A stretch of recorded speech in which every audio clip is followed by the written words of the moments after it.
My name is Ellis Wren, but for most of my life, I was never really called that. I was just the quiet one, the dependable one, or worse, the one who doesn't mind. I wasn't the favorite or the prodigy or even the problem. I was the background, the placeholder between Brielle's brilliance and my parents' plans. So when the front desk buzzed me at 7 a.m. and said, "Wren visitors with luggage," I already knew something had shifted, but not in my favor. They walked into my apartment like they still owned something, not just the air but the right to exist inside it without question. Smiling, casual, grateful, they said, as if I had offered, as if they hadn't just sold the only home I ever knew without telling me. They didn't ask. They never did. They just arrived. I said nothing. I handed over the guest room.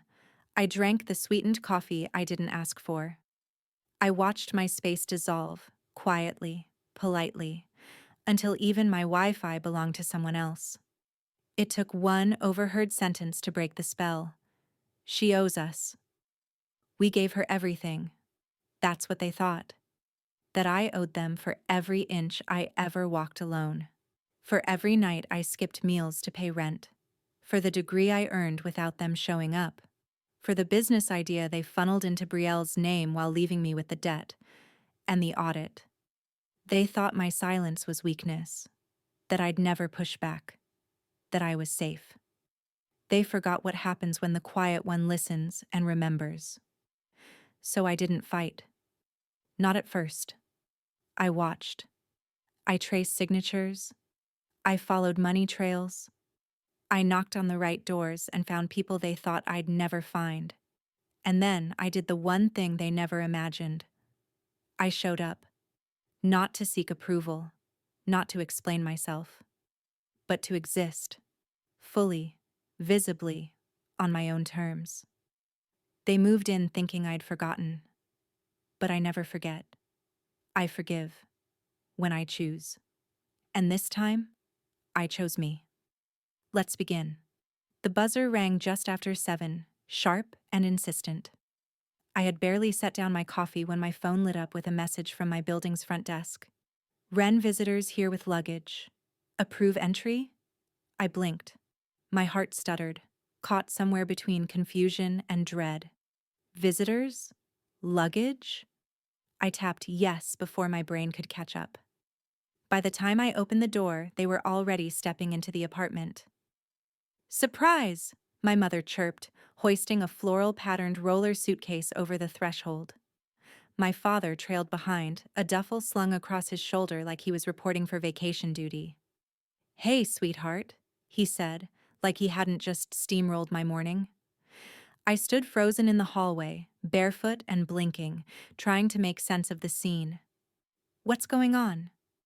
"Oh, just a little change of plans," Mom said, already scanning the living room like she was mentally rearranging the furniture. "We're staying here for a while." "For a while?" Dad set down his bag and stretched, groaning like he'd just endured a long, heroic journey. "We sold the house." My mouth opened, then closed. "You... what?" "The house, honey. The old place. It was time. Too big for us anyway," Mom said breezily, walking past me and placing her purse carefully on the dining table. I could barely breathe. That house was everything. The creaky steps, the chipped porch swing, the faint outline of my height marks on the pantry wall. All of it. Gone. "And the proceeds went to help Brielle," Dad added casually, flipping through a magazine like this was all perfectly logical. "You know, getting her settled in Boston." I didn't know. I didn't know any of it. I reached for the back of a chair, suddenly needing something solid to hold on to. "Wait, you sold the house? And you're giving the money to Brielle?" "She needed help with her down payment. And a new car," Mom explained, as if those two things lived in the same breath as we've displaced you emotionally and physically. I swallowed hard. "Why didn't you tell me?" Dad chuckled. "Oh, come on, Ellis. We didn't think it mattered to you. You're doing fine here, right? They were already wandering the apartment like realtors on a walkthrough. I watched them scan the walls, the bookshelves, the couch I bought secondhand, but loved fiercely. Then Dad's gaze landed on the spare room. My workspace, my sanctuary, the room where I kept my sketch pads and solitude. He turned back toward me with a grin. It's not like you're using that second room anyway. The words sliced clean. I felt them echo in my ribs. My lips moved, but no sound came out. All I could do was nod, as if my consent had ever been a relevant part of this. My mother clapped her hands once, satisfied. This is going to be lovely, Ellis. We're so grateful. I stood in the center of my own apartment, somehow smaller inside it now, while they busied themselves unpacking and rearranging like they were helping me out. Not the other way around. I didn't push back. Not yet. My body went through the motions, nodding, fake smiling, offering tea. But my mind drifted away. That night, long after the lights dimmed and the apartment fell quiet, I stood at the threshold of the guest room. The door was slightly ajar, casting a faint yellow glow over the hallway floor. I stared into the space that used to be mine, and realized I no longer owned my own space.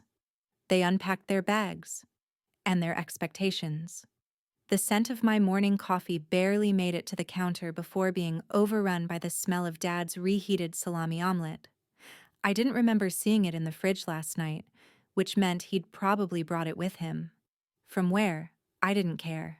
I was still trying to process the fact that my guest room had become a permanent residence for two people who'd somehow decided I was now the bed and breakfast they never had to pay for.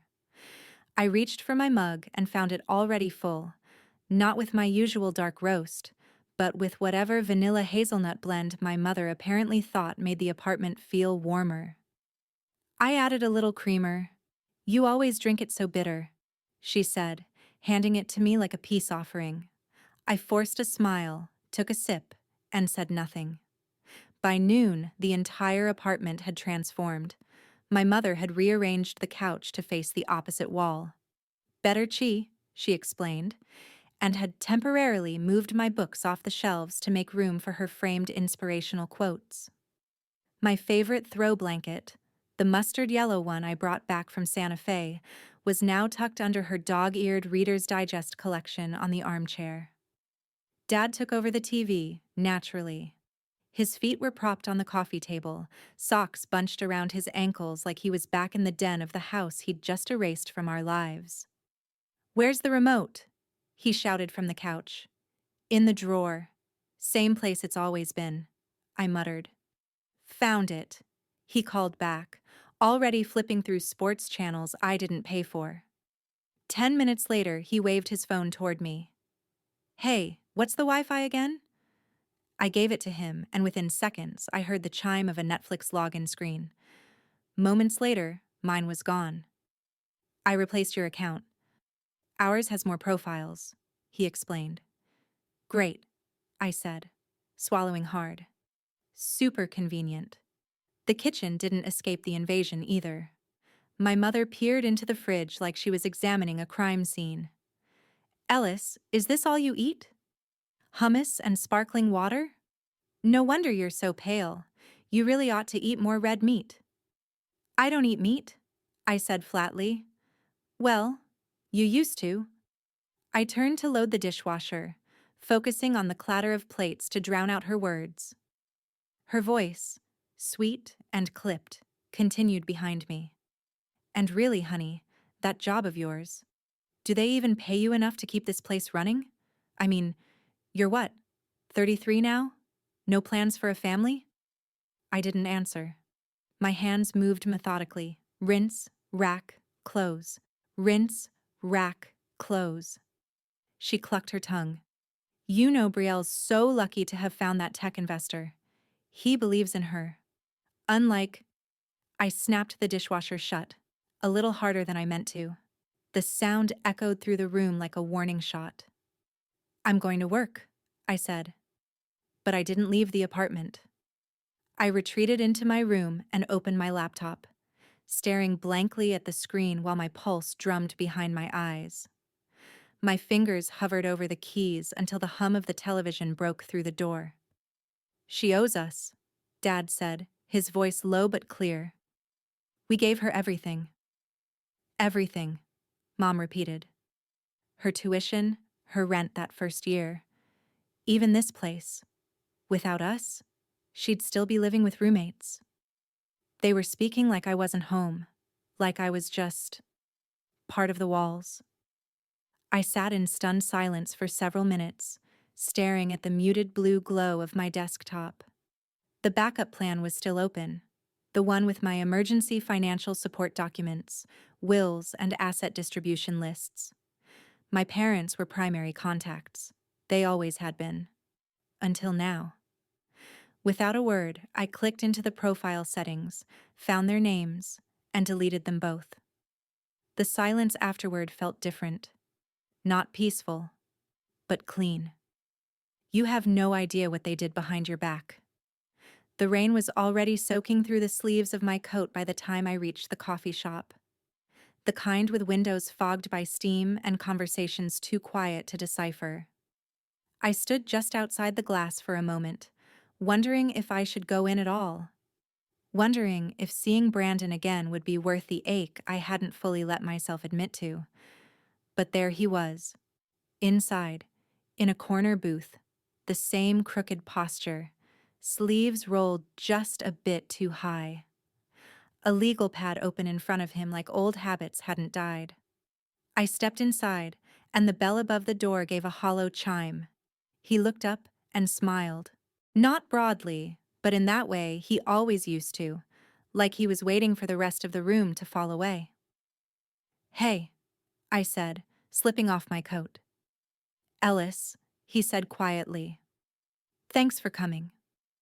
We both reached for the menu on the table at the same time. Our hands grazed. Neither of us commented. I ordered a black coffee. He already had one. Half drunk, still steaming. "I won't take much of your time," Brandon began. I debated reaching out. Thought maybe it was none of my business anymore. You haven't texted in over a year, and then out of nowhere you say, "We need to talk?" That usually means trouble.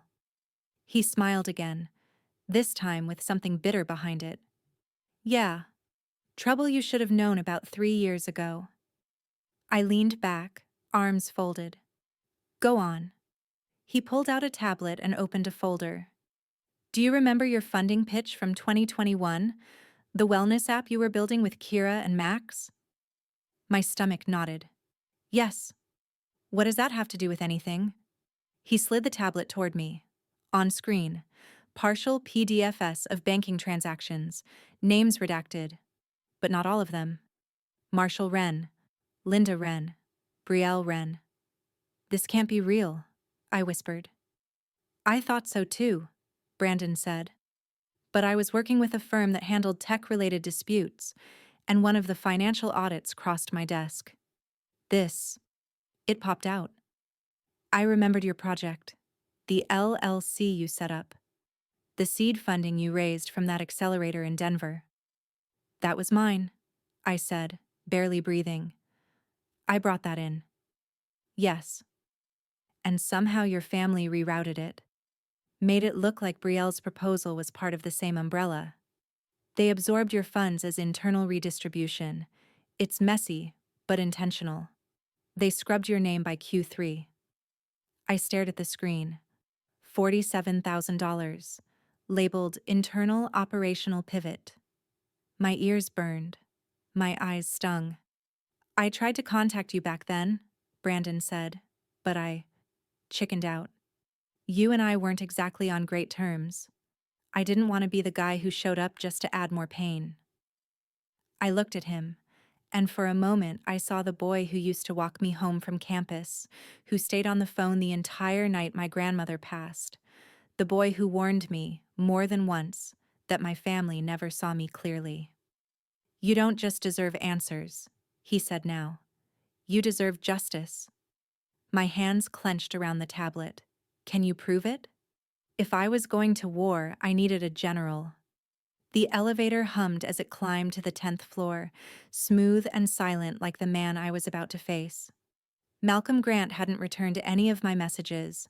Not the polite email, not the urgent subject line, not even the voicemail I'd left after midnight. But I'd learned something from my family. When you want something done, you show up in person. The co-working space was glass and angles, all steel fixtures and sanitized ambition. The receptionist glanced at me like I didn't belong, but I signed in with my full name and a firm voice. 10 minutes later, Malcolm appeared. His black turtleneck looked tailored. So did the chip on his shoulder. "You're persistent," he said, holding the door open to his private office. "I've learned it's a survival skill." He said nothing until we were alone inside. The space was Spartan. One desk, one laptop, and 3 framed cease and desist letters mounted on the wall like art. I sat. He didn't. "I'm not interested in revenge fantasies," he said, "or whatever this is." "I'm not here for fantasy," I said, reaching into my bag. I slid the printed copies of Brandon's documents across the table. "I'm here for confirmation." Malcolm raised an eyebrow, then picked up the papers. The more he read, the tighter his jaw clenched. "She rerouted your seed funding?" he muttered. "Of course she did." "I thought you might recognize the playbook," I said quietly. He finally sat, exhaling slowly. "I do. Because she used the same one on me." I held his gaze. "Then help me. Let's compare notes." For a moment he seemed to weigh the risk, tapping a knuckle against his chin. Then he reached for a slim black hard drive tucked behind his monitor. "I wasn't always smart about who I trusted," Malcolm said, "but I've gotten smarter about documentation." He connected the drive. Folders popped open, labeled with names, dates, voice memos, and PDFs. He clicked on one. The audio began. "I don't care what Malcolm says. If the board believes me, that's all that matters." Brielle's voice, sharp, calculated. Another file. A thread of emails. Her coaching an intern to send misleading numbers to a journalist. Malcolm didn't flinch. "She cost me 2 years, 6 figures in legal fees, and every ounce of reputation I had in the Midwest circuit. But I kept records." I leaned forward. "Would you go public?" He paused. "You serious about this? Because once we light that match, there's no going back." I nodded. "You're not alone anymore, Ellis. But this won't be clean." I smiled for the first time in weeks.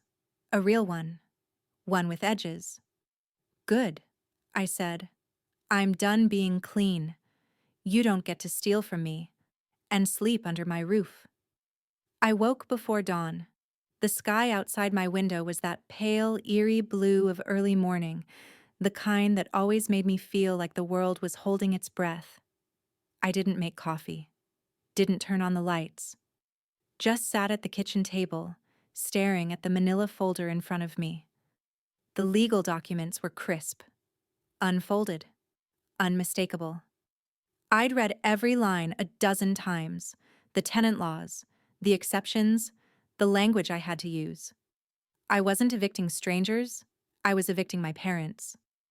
I heard movement down the hall, the soft padding of slippered feet, the clink of a spoon in the cereal bowl they'd taken over as if it were theirs. The familiar sound twisted in my chest. I stood folder in hand and walked into the living room. Linda was on the couch, feet tucked beneath her, scrolling through her phone. Marshall sat in my armchair, his arm thrown over the side like he'd claimed the throne. The TV was already on. Weather. Noise. "Morning, sweetie," Linda chirped, not looking up. "Can you both sit down at the table?" I asked, my voice low but steady. They looked up in sync, confusion briefly flashing across Linda's face. Marshall narrowed his eyes but stood, grunting, and shuffled to the table. Linda followed, slow and wary. I placed the folder in front of them. "What's this?" Marshall said, already defensive. Notice of termination of tenancy, I said. Silence. You're evicting us? Linda whispered, blinking as though I'd just slapped her. I didn't answer. I simply slid the papers toward them. We're your parents, she cried. You can't just kick us out. I can, I said. And I am. You have 30 days. Marshall scoffed. You can't be serious. We gave you life. You sold my home, I said, voice level. You didn't even tell me. You took my stability, my history, and funneled it into Brielle's third failed dream. It was a family decision, Marshall barked. You think you're above us now? Because of your apartment and your job? I stared at him. Number. Because I learned what dignity is, and I watched you sell yours. Linda reached across the table, eyes misty. Ellis, we're family. We've made mistakes. But this is cruel. No, I said. Cruel is living in my home like I owe you something. Cruel is letting me believe we were ever equals under this roof. Marshall pushed back his chair with a screech, fists clenched. You ungrateful. I didn't sell your dignity, I said, quietly. You did. And with that, I turned and walked to my room, closed the door, locked it. Behind the wall, I could hear the low hum of voices, Linda's voice, barely above a whisper. She's turning them against us. She has help. If I pull the right thread, maybe their whole lie would unravel. The hum of Brandon's desktop tower filled the silence like background tension. His home office smelled faintly of old printer ink and lemon-scented screen wipes, the kind of space that had seen too many sleepless nights and quiet battles waged in spreadsheets. It was nearly 1 a.m., and I hadn't blinked in what felt like hours. The glare from the dual monitors bathed us in blue light as I scrolled through a series of tax filings and investment reports from 2021. My name appeared too often, and never in the places it should have. Ellis, Brandon said softly from beside me, you should take a break. I can't, I murmured, eyes locked on the screen. I'm close. I can feel it. He didn't argue. He knew that tone, the same one I used to get before final exams, before a pitch, before confronting the impossible. A soft click, then another. I filtered the account activity by month, narrowing down to Q2 of 2021. That's when the funding was supposed to be held in escrow, awaiting legal formation of my LLC. Instead, there it was.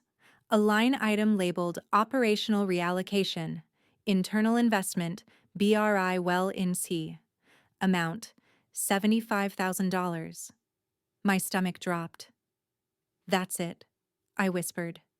That's the transfer. That's the moment they gutted me. Brandon leaned closer, jaw tight. Click the metadata. There's a document attachment. I opened it. It was a standard clause, authorizing movement of funds from one subsidiary to another. Except, the signature line bore my name, my handwriting. Only it wasn't mine. My chest tightened as I zoomed in. That's not my signature, I said. That's a copy. A trace, Brandon said. Overlaid from your loan application form in 2020. I recognize the curve in the W. It's identical. I stared at it. My own name, weaponized, sanitized, reused like a tool in someone else's theft. They made me the fall girl, I said aloud. The words tasted like rust. Brandon didn't move. He just clicked on another file and pulled up a different set of documents.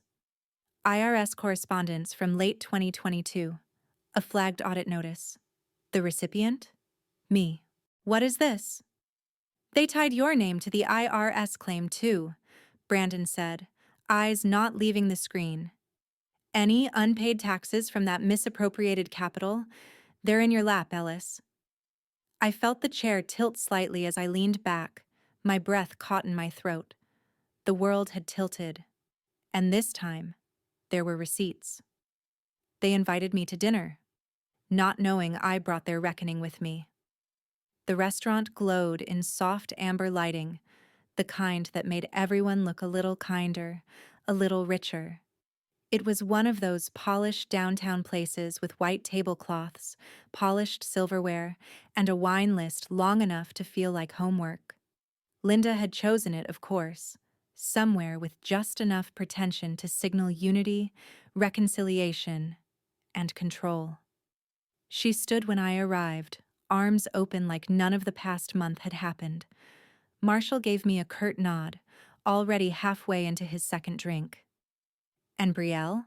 She was late, naturally. You look tired, Linda said, brushing a stray hair from my shoulder like I was her doll again. I've been working, I replied, sliding into my seat. You know, that thing some of us do. Marshall chuckled, but it came out too forced. Come on, let's not start off sour. This is a chance to regroup. As if we were a company with PR issues. Brielle swept in 10 minutes later, phone still pressed to her ear, designer bag clutched like a prize. Sorry, she said breezily, tossing her coat over the back of her chair. Traffic was a nightmare. We ordered. Small talk crept in like fog. Real estate prices, the weather, some show Brielle was obsessed with. I let them speak, mostly. Observing, calculating. It wasn't until the entrees arrived that Brielle dropped the bait. I just signed the lease for my new place, she said, slicing into her salmon with practiced grace. Corner unit, skyline view, paid in cash. Linda beamed. We're so proud of her. She's really turned things around. I lifted my glass. Impressive. Cash, huh? I didn't realize your startup had recovered that well. Brielle smirked. Some of us know how to network. And some of us fund other people's networks, I murmured. Marshall raised an eyebrow. You're still bitter about the house? I shrugged. Not bitter. Just reflective. Especially after reviewing my tax documents. He stilled. I mean, the IRS might want to thank me too. All those write-offs in my name. Someone was very creative. Brielle choked on her wine, coughing into her napkin. Linda's fork froze mid-air. Marshall's face tightened, but he forced a chuckle. You always had a flair for drama, he said. Maybe, I said softly. But drama tends to begin with deception. Linda cleared her throat. Why don't we talk about something lighter? How's work, sweetheart? I leaned forward slightly, letting my voice drop just above a whisper. I'm just curious. What did you write in my name? I couldn't take down a fortress alone, but I knew who had the blueprints. The keycard clicked softly as Malcolm led me into a dimly lit annex off the main co-working space. The walls here weren't decorated with quirky startup slogans or funding milestones, just brushed concrete and a whiteboard full of connection diagrams. It felt less like a workspace and more like a war room. She was already waiting. Daria sat cross-legged on a rolling chair, nervously tapping her thumbnail against a USB drive. Her hair was dyed deep violet, roots showing, and her face bore the look of someone who'd learned not to flinch too quickly. When Malcolm nodded toward me, she didn't smile, just studied me like she was measuring whether I'd flinch back. This is Ellis, he said simply. I know, she replied, then stood. And I know what your sister did to you. I didn't speak. Not yet. Daria reached for a laptop on the table and opened a folder titled Archive BM21. Hundreds of files loaded instantly, audio memos, PDF agreements, screenshots of texts. It was like watching a dam break. I worked for Brielle from mid-2020 through most of 2021, she said. I was her assistant, but I did a lot more than scheduling. I handled some of her financial transitions, the shady ones. She told me the money came from silent investors, I said. Daria snorted. You were the silent investor. Malcolm leaned against the wall, arms folded. Tell her about the LLC shuffle. Daria pulled up a spreadsheet. She created 3 shell companies: Brielle Well Inc., Canessa Holdings, and Elmroot Creative. She used Ellis's tax ID to open the Elmroot account and routed money through it so it wouldn't raise flags during audits. Your name's on the filings. But the money? It went straight into Brielle Well. I sat down hard. You said you had voicemails? I asked. Daria didn't reply. She just clicked one. Brielle's voice filled the room, laughing. She'll never know. Ellis signs what I tell her. She trusts me. Honestly, it's kind of adorable. I went still. My ears buzzed with the silence that followed. Daria watched me carefully. I kept these in case she ever turned on me. She does that. Uses people until they break. Malcolm handed me an encrypted drive. You ready to carry this? I nodded. My fingers closed around the device like it was a grenade with the pin already out. Malcolm smiled grimly. This is what flips the board. They said I was overreacting, until they saw what I held. The printer in my apartment hissed out one final page as the room filled with the low hum of anticipation. I laid the sheets across the table, each one a fracture in the story my parents had told me, or refused to tell. Tax records, bank transfers, the forged signature, and a screenshot of the voicemail from Brielle, time-stamped and damning. Linda and Marshall sat stiffly on the couch, the air between us crackling like a wire about to snap. Linda had brought tea, as if this were going to be civil. Marshall had brought nothing but folded arms and narrowed eyes. I slid the first page across the table. This is from 2021, my seed account, the same one you co-signed to help me start my business. Recognize the transfer? Marshall barely glanced at it. Your sister was drowning. We did what we had to. I placed the next sheet. The forged signature. This wasn't your decision to make. Linda's lips trembled. You don't understand, sweetheart. Brielle was falling apart. The stress, the debt, the shame, she needed help. And I didn't, I said. I was building something too. Something real. And you gutted it.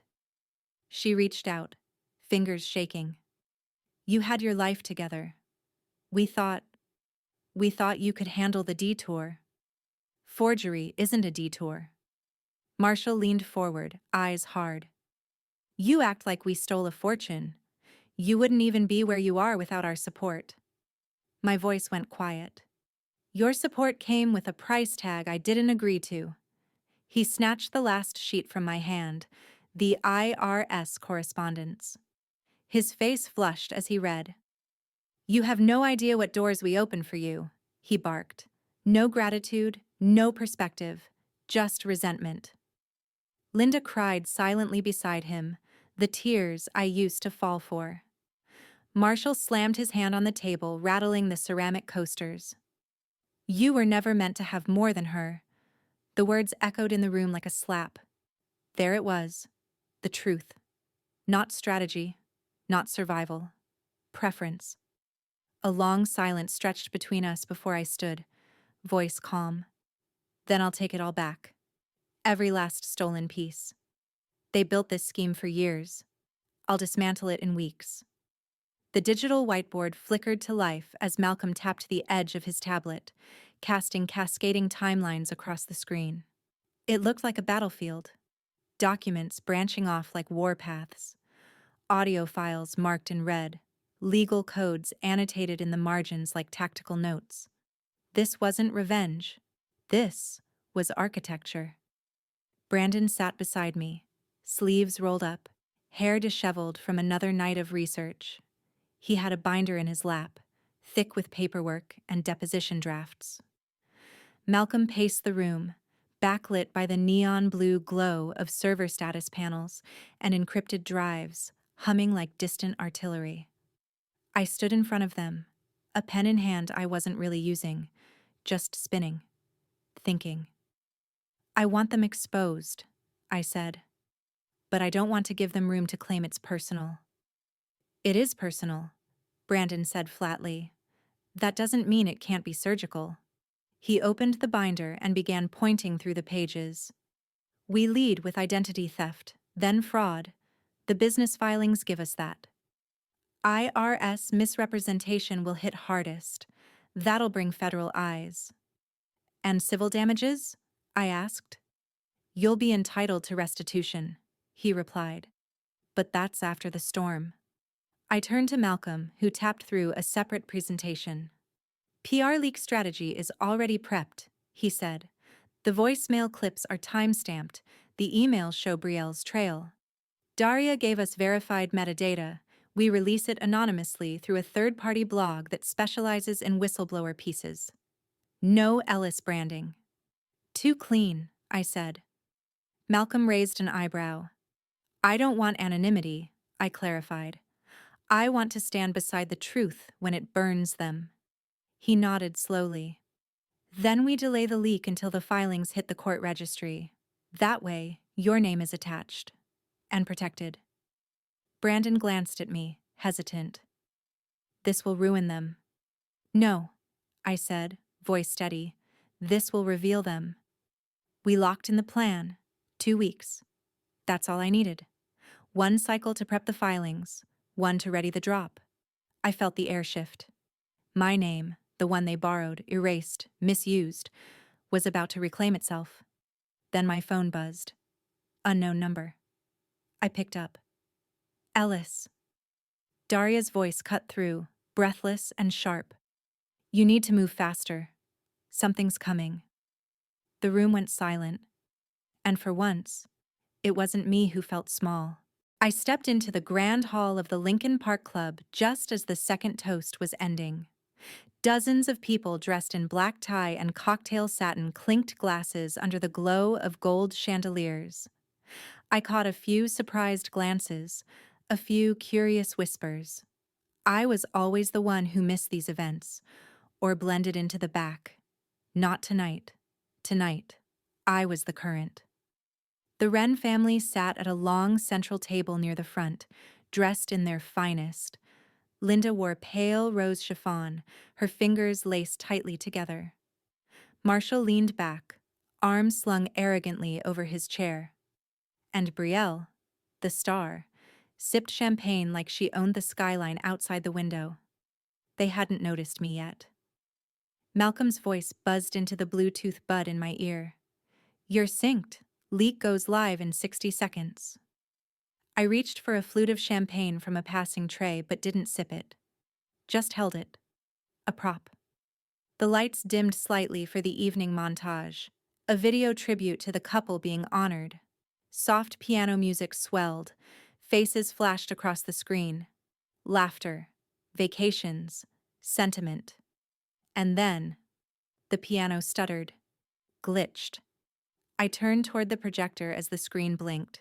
A new video started. Stark black title card, the price of a favorite. Confused murmurs rippled. Marshall sat up. Brielle froze mid-sip. The screen showed a document. A business filing with my name. Then another. A bank transfer.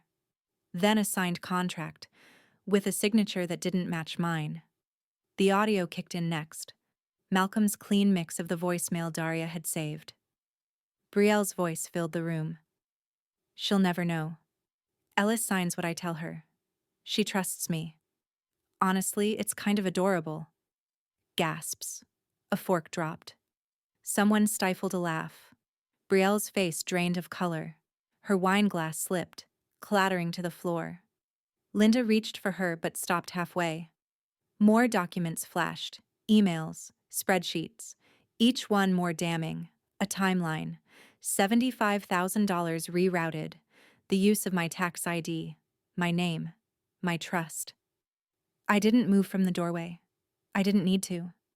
The whispers grew louder. Someone asked, "Is that real?" Another whispered, "That's identity theft." And then, sharp and panicked, "Turn it off!" Marshall stood, red-faced, fists clenched. I stepped forward, voice steady. "Why?" I asked. Afraid they'll know the truth too? The cracks they'd tried to plaster for years finally split open. The morning light bled through the blinds of my apartment, but my phone was already alive before the sun caught up. Ping after ping, vibrations stuttering across the nightstand. I didn't reach for it right away. I sat still, letting the silence stretch. I wanted to savor this moment. The storm had landed, and for once, I was not at its center. I poured coffee slowly, no rush. When I finally opened my phone, the group thread, once the scene of family birthday plans and passive-aggressive emojis, had become a digital battleground. A single message from Brielle lit the top. "You told me they wouldn't go public. You promised." Linda had replied seconds later. "We didn't think she'd take it this far." Then Marshall. "She's bluffing. We can spin this." Then another burst from Brielle. "You used me. You rerouted the accounts." I scrolled, emotionless. Somewhere between fury and vindication, I had found a strange calm. My thumb hovered as I watched the message bubbles blink, disappear, reappear. I imagined them, sitting in their perfectly staged suburban kitchen, voices raised, breakfast untouched. For the first time, I didn't picture myself at that table. They were unraveling without me. At 10:07 a.m., a new message landed. Not from the family thread, but from Malcolm. IRS portal confirmed. Investigation file opened. They're officially on radar. I stared at it, then exhaled. So this is what justice felt like. Not thunderous, not cinematic, just undeniable. I scrolled back to the family thread. Linda was now pleading, "Please, Ellis, let's not make this a circus. We can fix it." Quietly. And then Marshall, doubling down. "This isn't how family handles things. You're embarrassing us." Brielle's messages went silent for a while. Then finally, just one came through. Not in the group thread, but to me directly. A photo. A manila folder burned at the edges, half ash, lying in a kitchen sink. Then the caption, "Do what you want." "I'm done." I didn't reply. Let the house fall. I wasn't the one holding the matches. The cracks they'd tried to plaster for years finally split open. The morning started not with a scream, but a soft trill from my phone, the kind of vibration that came with a dozen text messages arriving in a desperate clump. I was already awake. Sleep had barely touched me after last night's unveiling, but I wasn't tired. I felt like glass pulled from fire, sharper, clearer. I flipped the phone open. The family group chat, once dormant and used mostly to share casserole recipes or birthday emojis, had turned into a war zone. "Brielle, how could you let this happen? You promised I'd be protected." Linda, "We didn't know Ellis would go public." Marshall, "Don't you dare pin this on us. You were the one who used her name." Brielle, "Because you told me it was fine. You rerouted the funds. You signed the damn transfer."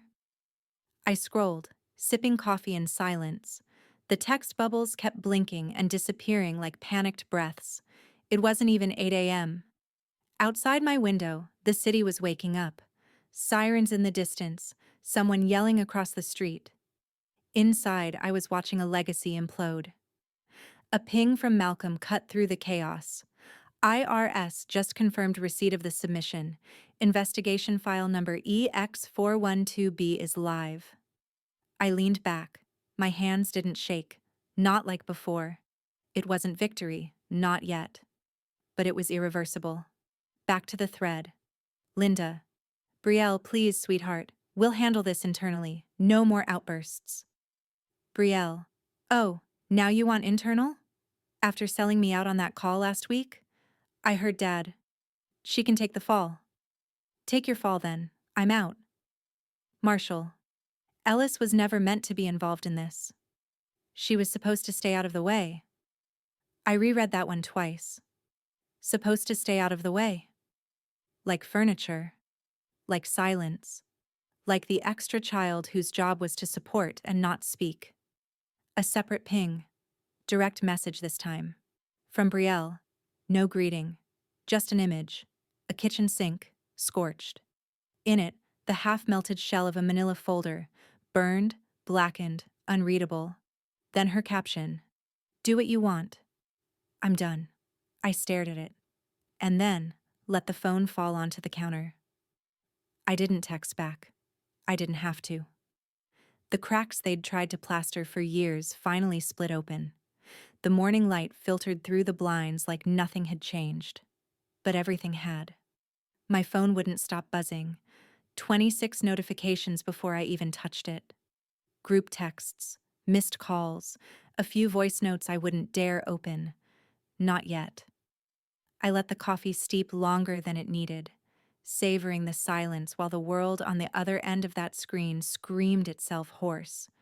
When I finally unlocked the phone, the family thread was already ablaze.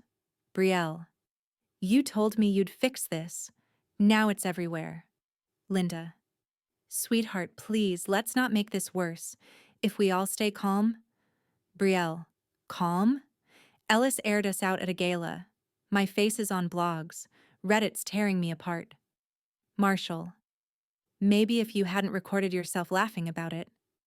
Brielle, don't you dare. You two are the ones who told me to use her tax ID. I was 22. I watched the bubble of Linda is typing, blink on and off. Then finally, Linda, you made choices. We covered for you. This blame game won't help. Brielle, so I'm the fall girl now? The irony almost made me laugh. Almost. I scrolled further, watching my family unravel in real time. Marshall tried to regain control, accusing, deflecting. Marshall, Ellis was never meant to be involved. She was supposed to stay grateful. Quiet. There it was. The rot at the root. The unspoken rule that had always governed our house, finally laid bare. I didn't reply. I just screenshot everything. Another message popped up. Not in the group chat, directly from Malcolm. Malcolm, IRS acknowledged the anonymous drop. Investigation opened. File 88ZD. You did it. I let out a slow breath I hadn't realized I'd been holding. Not justice yet. But the fuse was lit. Brielle sent a voice message next, but I didn't open it. Instead, a final text arrived from her. Just an image. A charred folder in a kitchen sink. The edges blackened and curling inward. And beneath it, do what you want. I'm done. No apology, no denial, no fight. Only surrender, dressed as defiance. I closed the thread, muted the conversation, and took a long sip of coffee. Let the collapse continue. I had nothing more to say. They thought moving in with me would mean I'd forgotten. I never forget. I forgive. When I choose. The wind cut sharper than I expected for an October morning in Chicago. Leaves scraped across the sidewalk like dry whispers. I stood just inside the gate, jacket drawn tight, fingers resting on the metal latch. The kind of day that warned winter was near. Linda and Marshall stood on the other side, looking nothing like the people who once strode into my apartment dragging luggage and expectations. Their shoulders slumped, eyes ringed with sleeplessness. A tattered duffel bag lay at Marshall's feet. Linda clutched a worn coat, hands trembling not just from cold. I know how this looks, she began, voice thin. But we didn't have anywhere else. I said nothing. She tried again. Just for a little while, until we figure things out. You have space. And we're still family. Behind her, Marshall shifted uncomfortably. His bravado was gone. It's not like we're asking to live off you, he muttered. We just need time. Time. Time was what they had when they rerouted my investments to Brielle's fake LLC. Time was what they stole every time I swallowed my anger, hoping silence might earn me love. You think space is the problem? I asked quietly. The problem is, you left me to clean up your mess. Again. Always. Linda's eyes filled. We made mistakes, but no, you made choices, and you made them knowing what they'd cost me. Her lips parted, maybe to deny it, but then she saw something in my face and shut them again. Marshall stepped forward, tone stiff. We're still your parents. I looked at him for a long time. You didn't sell your house to help Brielle. You sold me, for her comfort, and you never once looked back. The wind picked up, rattling the gate between us. For a moment, Linda looked like she might collapse. Marshall caught her elbow, steadying her, but his eyes didn't leave mine. I reached for the latch. This home wasn't given to me. I built it. From the ruins you left behind. I closed the gate. They didn't knock again. As I walked up the path, the brass plaque beside the front door caught the morning sun just right. Wren House. Built. Not inherited. I paused. The name didn't sting anymore. It was mine now. Fully. Finally. They used to speak for her. Over her. And sometimes as if she never existed at all. When the family gathered, Ellis Wren was the afterthought. The quiet one in the corner.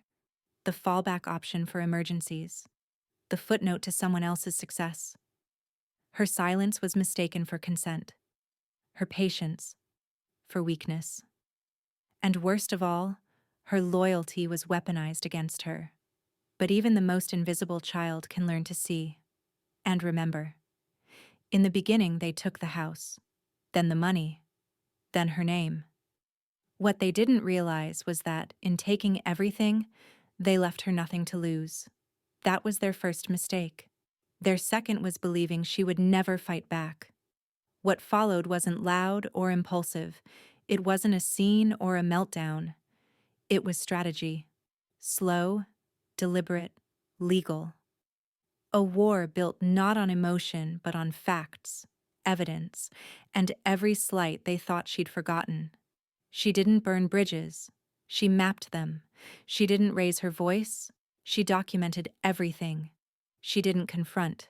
She calculated.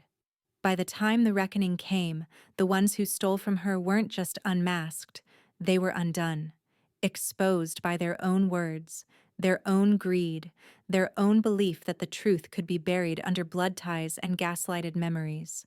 And Ellis? She didn't need their apology. She didn't even need their understanding. She needed justice. And she got it. When the investigation opened, when the whispers started at the gala, when the voicemails echoed through the ballroom, it wasn't vengeance. It was truth, finally given room to speak.